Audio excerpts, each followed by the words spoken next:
I'd like to talk to you today about two cameras, the Panasonic HPX 250 and the Panasonic HPX 270. Now the 270 is the successor of the 250. This is not really a showdown to see which one is better. Both of these are excellent cameras. I wanted to do this because when I bought this one here, the 270, there was reviews of the 250 out there. There was reviews of the 270, but I really didn't understand the difference between the two of them. And although I don't think you can still buy the 250 new, you can certainly buy it used. I bought both of these as open box demos. I bought this one about a year ago, a little over a year ago, and this one a few months ago. And I think there's some interesting differences. So primarily we're going to be looking at the differences between these two cameras. So if you're shopping for another ENG style camera for event shooting and these come up, you know what you're up against. First off, a very small thing. On the 250 you have an old style lens cap which you can sort of stick onto the handle here or the strap. It's not great, but it's certainly not a deal breaker or anything like that. The 270 has a pretty well industry standard kind of shutter that my old Sonys used to have, and I much prefer that, but it's not a big thing. The lenses are basically the same. There's some cosmetic differences, but if you have both of them, you'll notice that the 250 here, when you're using the servo zoom, is quite a bit noisier than the 270.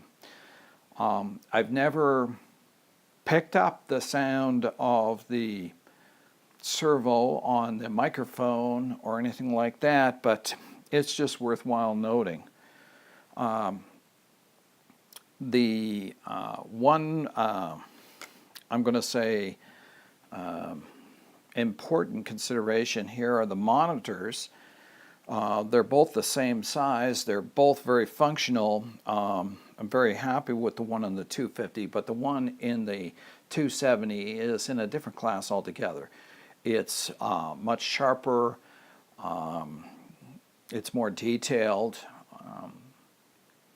And there's something a little bit odd about it, in the sense that it doesn't provide you with an absolutely realistic picture of what you will finally get.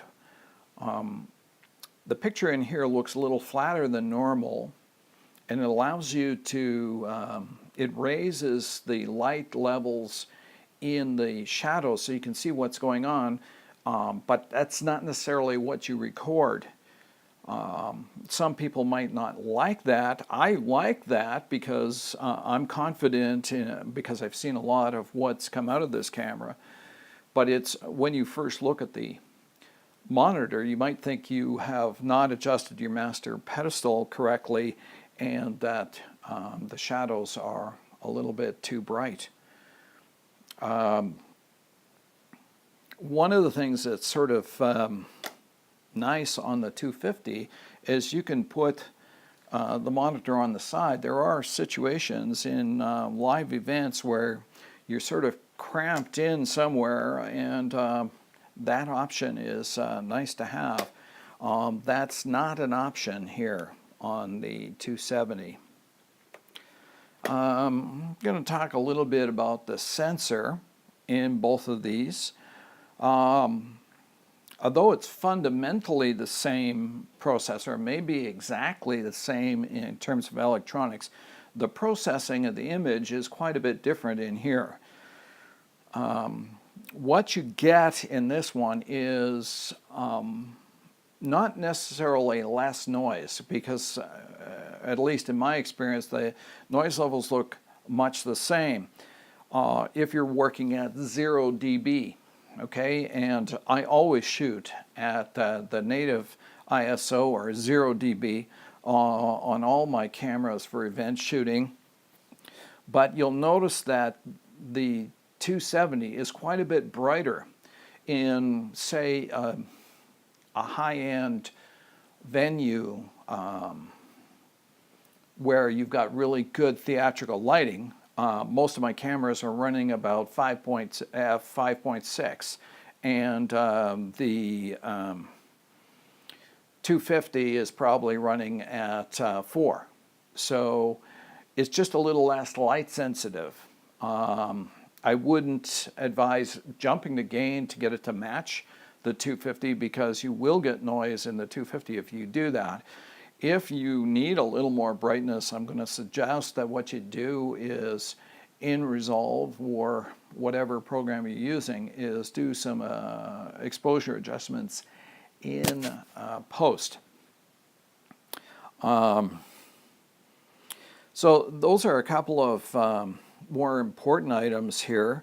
A couple of other smaller items. The on-off switch in the 250 is small, a little fiddly. It seems to be well built and whatever, but the one on the 270 is much easier to use, and it's just much improved.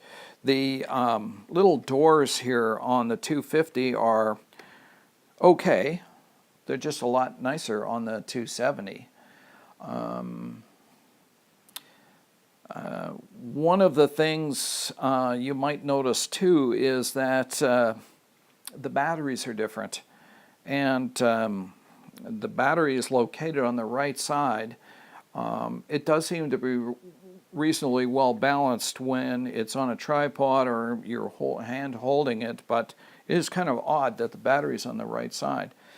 The batteries on the 250, these guys right here, work pretty well if you're using the official Panasonic batteries. You can't, at least I haven't been able to find, or you really even need bigger batteries, but on the 270 you get a different generation of battery, and it's really nice. It's got a power check on it, which is really nice, and I believe you can get much bigger ones than this, because this one fits in there nice and tight, and there's lots of room for a bigger battery. One of the things that you might, if you're looking at these cameras, you might be thinking about the P2 system. The P2 system was designed for ENG work. And when I say ENG, I mean real news gathering. The P2 really shines when it is being used every single day. People recording, deleting files, nothing works as reliably as P2. However, for event videographers, P2 is very expensive, and that creates a problem for some people. And I'm just going to show you, primarily I don't worry about it, because what I do is I use an external recorder, and I really recommend that for a couple of reasons. One is that you get a much better data rate, and you can put even bigger, more substantial data rates than what you get on a P2 card. But this is a P2 card adapter, and with this adapter you can put SD cards in this. Now, the catch is that all SD cards don't work in this, and I've tried 3 different companies of Class 10 U3 That still didn't work in here. The only ones that seem to work are those branded by Panasonic, not P2 cards, but Panasonic branded SD cards. So that's another way you can get around the P2 system. The other reason for going to an external recorder is not only higher data rates, but having a second monitor. You know, there are things that you need to see out of here: shutter, your aperture, all kinds of data. And with a second monitor, I can run a waveform on one, have one clean, so that it's easy to see. I can have peaking on one and not on the other. I can't imagine going back to a single monitor. I mean, occasionally I have to do it in event shooting. This uses micro P2 cards or SD cards. And as I said before, I don't have it actually, I must have taken it out. Using the SD cards is quite economical compared to a P2 card. One thing I do like on this 250 is the handle seems more substantial, and you've got 3 points to mount things. On this one you only have 2, and they're kind of recessed back, which I'm not sure why, but these are both excellent cameras. And as far as low light, some people are going to talk about low light capacity on them. For the kind of shooting I do, live theater, concerts and dance recitals, they work great. Some people have reported it on the 270 that there is a better image stabilization and autofocus. If there is, I can't tell. It seems to be about the same to me. These are both excellent cameras. If you find one available used or an open box demo, I can recommend either one of these. But it's really impressive what Panasonic has done in upgrading the 250, and that's all I wanted to say about these two cameras. They're both, I worked them together, and they're easy to match together. They're not perfectly the same. I use Color color checker, and which helps match them up a little better. I also use them in conjunction with an AF100, and this matches very well with the AF100, and it also matches pretty well with a GH3. Well, GH3 tends to crush the blacks a little bit.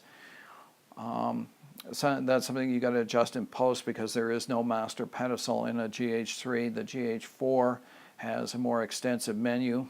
And speaking of menus, the one thing that is both a good and a bad thing here is that the menus in here are very extensive, and it can be a little daunting.